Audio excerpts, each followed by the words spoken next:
നമസ്കാരം. മാർച്ച് മാസത്തിലെ രണ്ടാമത്തെ വ്യാഴാഴ്ച വേൾഡ് കിഡ്നി ഡേ ആയിട്ട് നമ്മൾ എല്ലാ വർഷവും ആഘോഷിച്ചു വരുന്നു. സാധാരണ ആൾക്കാരിൽ കിഡ്നിയെക്കുറിച്ചുള്ള അവബോധം കൊണ്ടുവരിക എന്നുള്ള ഉദ്ദേശത്തോടെയാണ് എല്ലാ വർഷവും വേൾഡ് കിഡ്നി ഡേ ആചരിക്കുന്നത്. ഈ വർഷത്തെ വേൾഡ് കിഡ്നി ഡേയുടെ theme kidney health for all, caring for people, protecting the planet. വൃക്കരോഗത്തെ കണ്ടുപിടിക്കുകയും അത് വരാതിരിക്കാൻ ചെയ്യാൻ പറ്റുന്ന എല്ലാ കാര്യങ്ങളും ചെയ്യുകയും വൃക്കരോഗം ചികിത്സിച്ച് ഭേദമാക്കുകയും അങ്ങനെ സാധാരണ ജീവിതത്തിലേക്ക് ആൾക്കാരെ കൊണ്ടുവരിക എന്നുള്ള ഉദ്ദേശത്തോടെയാണ് വേൾഡ് കിഡ്നി ഡേ നമ്മൾ എല്ലാ വർഷവും ആചരിക്കുക. ഈ വേൾഡ് കിഡ്നി ഡേയിൽ കുറച്ച് വ്യത്യസ്തമായ ഒരു ടോപ്പിക്കാണ് ഞാൻ നിങ്ങളുമായിട്ട് ഷെയർ ചെയ്യാൻ ആഗ്രഹിക്കുന്നത്. ഇന്ന് കേരളത്തിൽ ഏകദേശം 3000-ഓളം ആൾക്കാർ ഏതെങ്കിലും ഒരു അവയവത്തിൻ്റെ ഫെയിലിയർ കാരണം അതെങ്കിൽ ആ അവയവം പ്രവർത്തിക്കാത്തതിൻ്റെ പേരിൽ ട്രാൻസ്പ്ലാന്റേഷൻ കാത്തിരിക്കുന്ന ഒരു സാഹചര്യമാണുള്ളത്. ഇങ്ങനെയുള്ള ആൾക്കാർക്ക് അവർ ആഗ്രഹിക്കുന്ന അവയവം കൊടുക്കാൻ ലിവിങ് ആയിട്ടുള്ള ഒരു ഡോണർ ഇല്ലാത്ത ഒരവസ്ഥയാണ്. ഈ സാഹചര്യത്തിൽ ട്രാൻസ്പ്ലാന്റേഷൻ കാത്തിരുന്ന് ഒത്തിരി ആൾക്കാർ മരണത്തിന് കീഴടങ്ങുന്നു.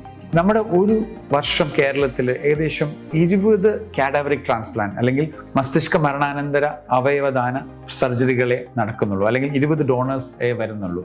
അങ്ങനെ ഒരു ഡോണറിന് ഏകദേശം 8 ആൾക്കാരെ തിരിച്ച് ജീവിതത്തിലോട്ട് കൊണ്ടുവരാൻ സാധിക്കും. ഒരിക്കൽ 2015-16 കാലഘട്ടത്തിൽ ഇന്ത്യയിൽ തന്നെ ഏറ്റവും കൂടുതൽ മസ്തിഷ്ക മരണം സ്ഥിരീകരിക്കുകയും അതുവഴി കിഡ്നിയും ഹാർട്ടും ഒക്കെ അത് ഡിസേർവ് ചെയ്യുന്ന പേഷ്യൻസിലോട്ട് എത്തിച്ചുകൊണ്ടിരുന്ന ഒരു സ്റ്റേറ്റാണ് കേരള.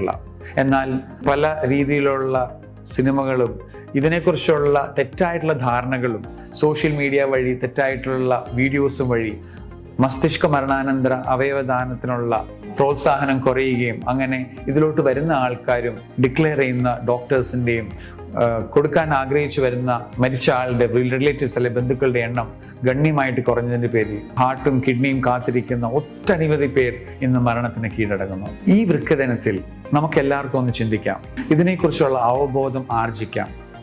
നമുക്ക് ഓരോരുത്തർക്കും ഒരു ഓർഗൻ പ്ലെഡ്ജ് എടുക്കാം. ഓർഗൻ പ്ലെഡ്ജ് എന്നാൽ നമ്മൾ സ്വമനസ്സാൽ നമ്മുടെ അവയവം നമ്മുടെ മരണത്തിന് ശേഷം കൊടുക്കാൻ ആഗ്രഹിക്കുന്നു എന്ന ഉള്ള ഒരു ആഗ്രഹം പ്രകടിപ്പിക്കുന്ന ഒരു പത്രികയാണ്. ഇതെങ്ങനെയാണ് നമുക്ക് ചെയ്യാൻ സാധിക്കുക? കേസോട്ടോ എന്ന Kerala state organ and tissue transplantation ഓർഗനൈസേഷൻ്റെ വെബ്സൈറ്റ് വഴി, അതല്ല എങ്കിൽ NOTTO national organ tissue and tissue transplantation ഓർഗനൈസേഷൻ്റെ സൈറ്റ് വഴി നമുക്ക് ഉള്ള ആധാർ കാർഡും അതിനോട് ലിങ്ക് ചെയ്തിരിക്കുന്ന ഒരു ഫോൺ നമ്പറും വഴി നമുക്ക് ഏതൊക്കെ അവയവങ്ങൾ നമ്മൾ കൊടുക്കാൻ ആഗ്രഹിക്കുമെന്ന് ഉള്ളതും മറ്റ് ഡീറ്റെയിൽസും നമുക്ക് കൊടുക്കുകയും അതുവഴി നമുക്കൊരു ഓർഗൻ ഡോണർ കാർഡ് കിട്ടുകയും ചെയ്യും. അതിനോടൊപ്പം തന്നെ നമ്മുടെ കൂടെയുള്ള നമ്മുടെ റിലേറ്റീവ്സിനോട് ഇതിനെക്കുറിച്ച് പറയുകയാണെങ്കിൽ അങ്ങനെ ഒരു സാഹചര്യം വന്നാൽ അവർക്ക് തികച്ചും തീരുമാനമെടുക്കാൻ എളുപ്പം വരികയും ചെയ്യും. അങ്ങനെ നമുക്ക് ഇതിനെക്കുറിച്ച് കൂടുതൽ അറിവ് ആർജിക്കാം. ഒരു 2 മിനിറ്റ് നമ്മൾ ഇതിനെക്കുറിച്ച് ആലോചിക്കുകയും ഒരു തീരുമാനമെടുത്ത് ഈ പ്രക്രിയ 1 മിനിറ്റിൽ താഴെ തീർക്കുകയും ചെയ്യാം. അങ്ങനെ ഒന്ന് ചെയ്താൽ നമുക്ക് ഒരു ഡോണറിന് അല്ലെങ്കിൽ ഒരു മരണാനന്തരം ഒരു ഡോണറിന് ഏകദേശം 8 ആൾക്കാരുടെ ജീവിതത്തിൽ മാറ്റങ്ങൾ വരുത്താൻ സാധിക്കും. ഈ വൃക്കദിനത്തിൽ ലിവറും കിഡ്നിയും ഹാർട്ടും ഫെയിലായിട്ട് ഒരു അവയവത്തിന് വേണ്ടി കാത്തിരിക്കുന്ന ഒട്ടനവധി ആൾക്കാരിലേക്ക് നമുക്ക് ഇറങ്ങിച്ചെല്ലാം, അവരുടെ ജീവിതത്തിൽ ഒരു മാറ്റം വരുത്താൻ ശ്രമിക്കാം. Thank you.